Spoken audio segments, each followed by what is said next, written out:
Yo, good morning, guys. It's your boy, Atypical Security Guard, heading into work. Beautiful Monday morning. I had an entire week. This past week, I had an entire week with two of my kids. They came up to visit to celebrate my graduation from college, to celebrate Father's Day, to celebrate my birthday. A lot of stuff going on. So I just had a great week. I feel rejuvenated. I feel very blessed to have had time with my kids. Yesterday, I had a really cool experience. I'm going to get to today's topic. Today's topic is going to be about identifying ourselves as private security guards, but I want to share this with you. Yesterday, I had a really cool experience. Part of my birthday gift was that I was able to have a session with a guy who was on the show Forged in Fire.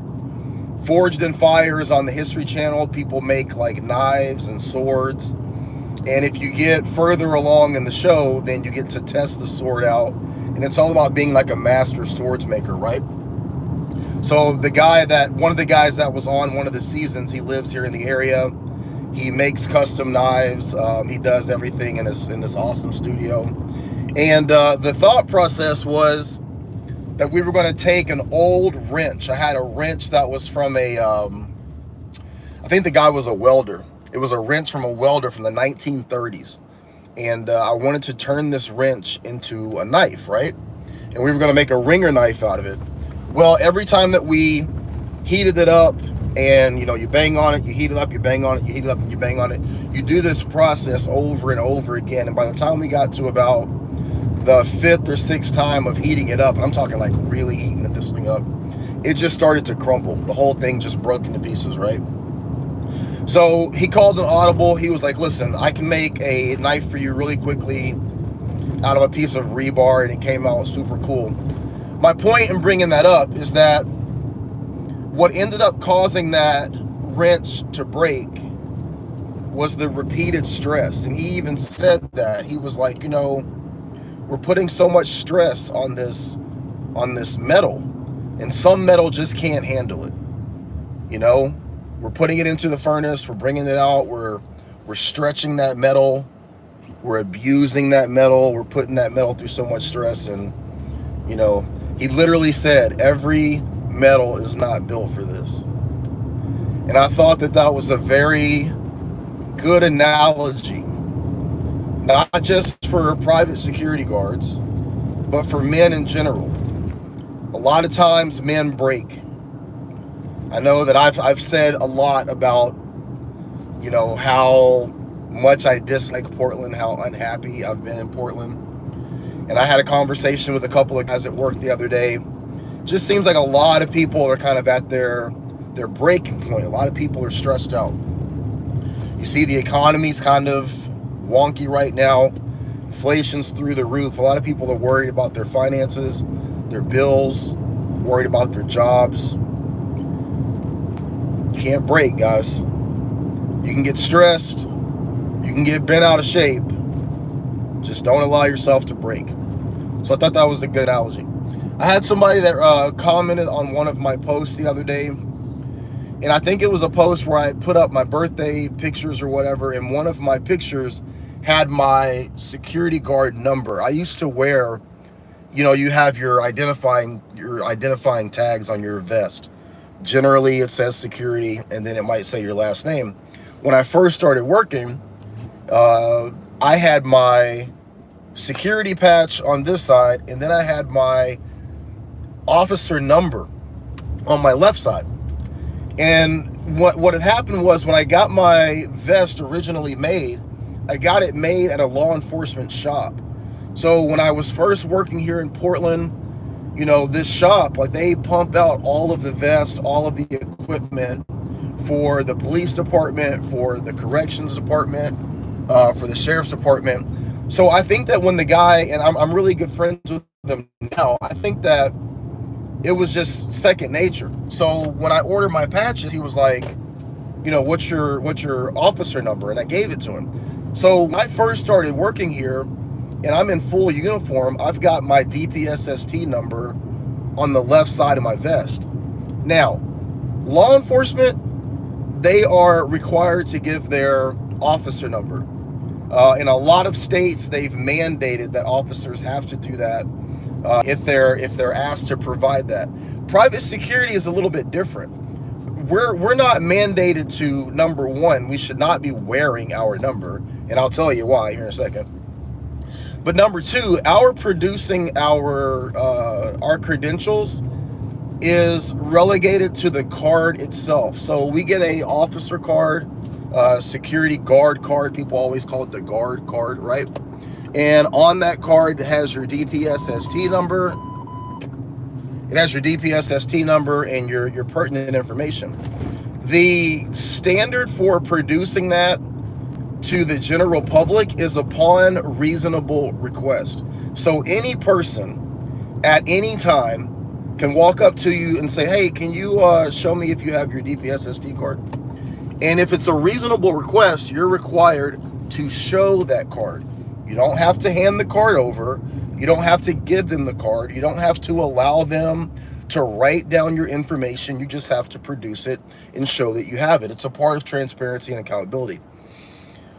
What you don't have to do is produce that card or give that number to someone in an unreasonable situation. An unreasonable situation is if you are removing someone from property, if you're dealing with someone who is being belligerent, if they're doing something wrong and you're interacting with them in the capacity of your job, and they are refusing to leave, refusing to follow directives, refusing to follow the lawful commands that you're giving them, they get upset and angry and they're like, I want your DPSST number. You're under no obligation to produce that to them in that situation. You can say, hey, look, this is the company that I work for. You clearly see the location that I'm at, the time that this is all going down. If you have a problem, you want to make a complaint, you can file it with my company. You're under no obligation when you're under duress to produce that to them, right? So there's a little bit of a, not a little bit, there's a large gap between working as a police officer where as soon as you arrive on a scene, if it's mandated by the state or the city that you're in, you might have to provide that officer number, you know, from the second that you get there on the scene. It's not like that for private security. Now, where that differs is if a law enforcement officer asks for your DPSST, you immediately turn that over to them. The client that you're working for, the location that you're working for, the people that are basically signing the checks, it's immediate, right? Those situations, you can pass that over to them if they need to make a copy of it, if they need to take any information off of that for their purposes, their situations, that's fine. You're supposed to do that. I was the dumbass who had my freaking number on my uniform. And so in situations where, you know, you're in the commission of your duties, somebody got pissed off with me just asking them to not charge their phone, and they contacted the state organization. I've got my number right there on my uniform. They take a picture of me, and when they contact the state organization, they can make up any and every story that they want to and then attach it to that number. Well, who was the officer? Where was he working? He was working at this location, and this is the number that he had on. And then boom, an investigation is open right there. Okay, so that was my stupid situation of having that number like displayed on my uniform, which has since been taken off. And a lot of guys don't even put their last name on there. You know, if you're working in private security, you're representing the company, number one. Number two, you're representing the organization where you're stationed at, right? I don't think that security guards, if they aren't mandated, should have their last name on their uniforms. You know, there's a lot of people, especially where I'm at. My situation is a little bit different because I'm a very public person. Like I do some political stuff. I'm on the news a lot. You know, my situation is a little bit different. I'm a very forward-facing person that has a lot of social media stuff out there. But for the average guard, the average person, I really don't think that you should have your last name on your uniform. And the reason for that is that there's a lot of people out here that you interact with. If you're in an area like Portland, we deal with some really bad people. It's not impossible for them to find out who you are, but having your last name on your uniform, the company that you work for, it's very easy for those people to find you on social media. If you have social media, if your girlfriend, your family members are connected to your social media pages, if you're one of those people that has, in a relationship with Susie Smith or in a relationship with Billy Johnson, and they're able to find that person, you can get into some situations where people are really pushing the line and potentially putting you guys in danger. I know that sounds crazy. People would be like, hey, there's no logical situation where a security guard should have to fear for his life or fear for the life of his loved ones. You'd be surprised. And it doesn't have to even necessarily get that far. It's just people getting harassed, people getting threatened. It happens. It does happen. So my advice is, if it's not being mandated and you're not being required to put your last name on your uniform, I don't think that you should do it. Definitely display security here in Portland, here in Oregon. You have to display security, I believe, on the front, the sides, and the back of your uniform. But you should not be putting your last name on there, and you definitely should not be displaying your number. And again, just to wrap this up, here in Oregon, you have to produce your DPSST card if asked under reasonable circumstances. Again, under reasonable circumstances. If someone is yelling and screaming at you, cussing you out, calling you the N-word, and then they demand your DPSST card, and they're just an average citizen, they can get fucked. You don't have to give them shit. And I suggest that you don't. We have a guy, a very prominent stalker. I'm not going to say his name, but this is a guy that, long before the First Amendment audit, this is a guy that would walk around town. He would film law enforcement officers, and he had a real bug up his ass for our old chief of police. So much so that they had to get a restraining order against this guy. He's since, in the last couple of years, kind of turned into an auditor, where now he goes around harassing security guards and demanding their DPSST number. Now, I'm not making excuses for the security guards. Everybody's responsible for knowing what they have to do, knowing and understanding what the standards are, what the protocols are. But unfortunately, like you guys know, there's just not a lot of training at the company level. A lot of guys, they take their courses, they get certified, they don't read the book, they don't do any studying, they don't do any training, and there's nothing that comes from the company. A lot of these guys don't understand that they have to produce their DPSST card, or under what circumstances. So this guy who walks around filming people, harassing people all day, he's kind of gotten into this thing where now his YouTube channel is about going up to private security guards and demanding their DPSST number. Now, this person is, I believe, a convicted felon. I know that I have multiple mugshots of this person, and he is a, on paper, individual who's gotten a restraining order for stalking. There's nothing about him or about his past that makes his request of anybody's DPSST card reasonable. None whatsoever.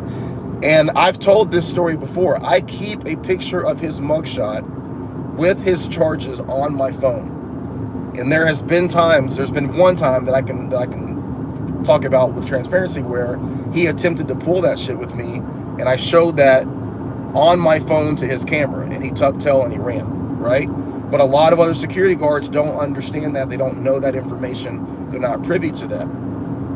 And like I said, there should be some training in terms of explaining to officers under which circumstances things are deemed reasonable and when they're not. And again, there's nothing about this person, who now has a pretty decent YouTube following here in Portland, that makes his request of somebody's DPSST number reasonable. It's just not.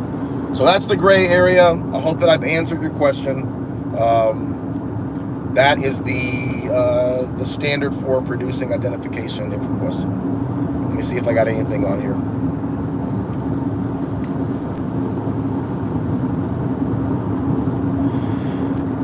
One person said they're required to wear their name. What state are you in? I would love to know what state you're in where you're required to wear your name. So if you can put that in the comments, I'd appreciate that. And again, guys, listen, when I talk to you about standards and practices, I'm talking to you from the position of being in Oregon. You know, what we do, how we do it, what's required is going to be different than other locations. So definitely take my information with a grain of salt. It's informational. It's not a directive, right? And if you work in Oregon and you're directed to do that and you have to do that, then it's not up for debate, right? I am not a police officer. I work in private security.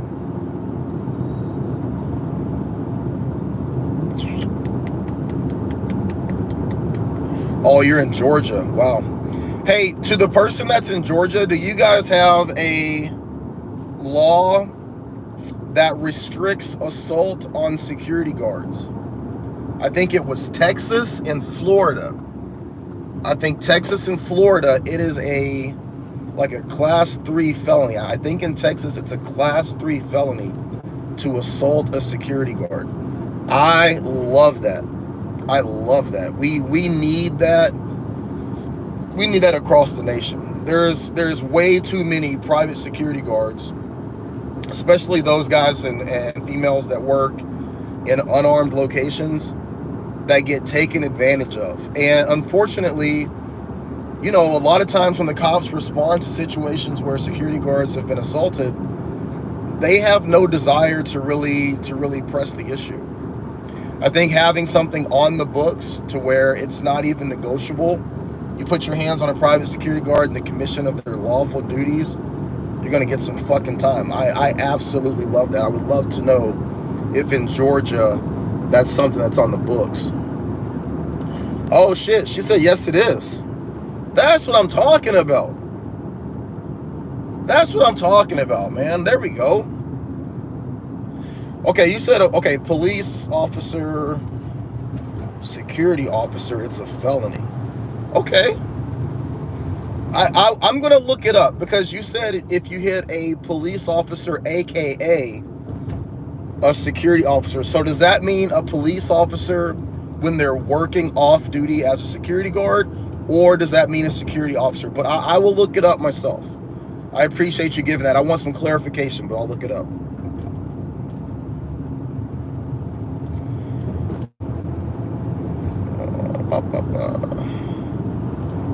It's a felony in Texas to assault a security officer. It should be a felony everywhere. Hang on a second. If we all work together, we can all merge, regardless of which way we're going. There we go.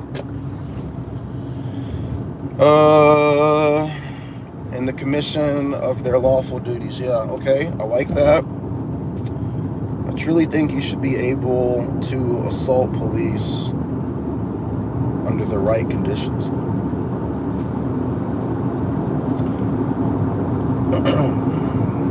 We don't advocate for violence against anybody, guys. We don't advocate for violence against homeless people. I don't advocate for violence against people that are committing crime. I don't advocate for violence against bad people. And we do not advocate for violence against police officers. Everyone has the inalienable right to protect themselves in every situation.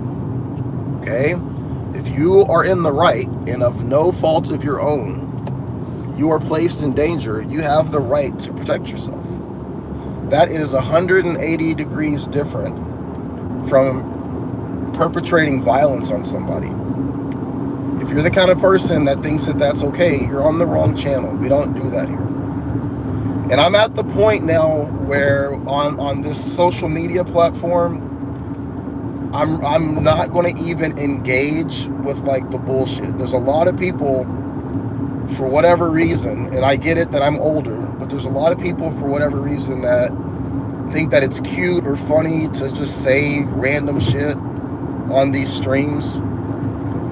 I'm not, it doesn't affect me, guys. It doesn't upset me. It doesn't bother me. The problem is that you're just wasting time. I don't understand like where we are in 2024. If you're a grown man, if you're 14 or 15, I get it. Like I know a lot of times younger people just happen upon a stream and jump on and say stupid shit. I was a teenager once too. But if you're a grown man, if you're over the age of 18 and you find yourself online just saying weird shit and trolling, like what is going on with you? I worry about you. I worry about our future, that we have people that do that. They don't put statues up for trolls, guys. You have to do something in life. Okay. Police swat the wrong house and kill you. Okay. Speaking of cops, got one right up here. I think he stopped somebody.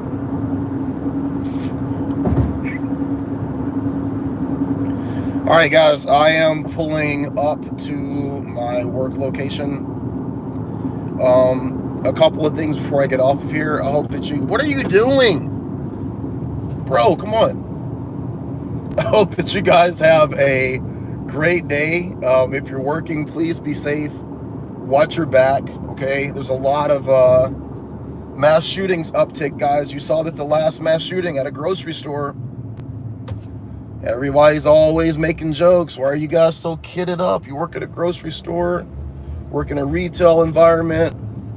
This ain't Fallujah. What's with the vest? What's with the extra mags? Where was the last mass shooting, guys? Grocery store. 4 people dead, 11 people shot. And it's happening everywhere. All of these small cities, all of these red states. It's starting to happen in the red states too, right? It's not just the Democrat-run cities. It's not just the places that are lawless. That's the thing about personal protection, guys. I'm going to go on a slight rant here. That's the thing about personal protection. You don't know where it's going to happen because people are crazy everywhere. People are stressed out everywhere. People are going through things everywhere. So the potential for them to carry out violence is all around you. It's all around you. It's all around us. So don't think that it's not possible. Don't think that it can't happen in your town, your city, your grocery store, your gas station. The news is telling you otherwise. It's happening everywhere. So stay aware of your surroundings. Be aware of what's going on around you and watch yourselves, okay? If you're in the security industry, check out my community tab. I have a great course on report writing, and I will be putting up another course on mass shooting preparation and survival training, and make sure that you're ready to. You guys have a great day. You be safe. You take care of yourselves. Y'all be great. All right. Love you guys. Take care.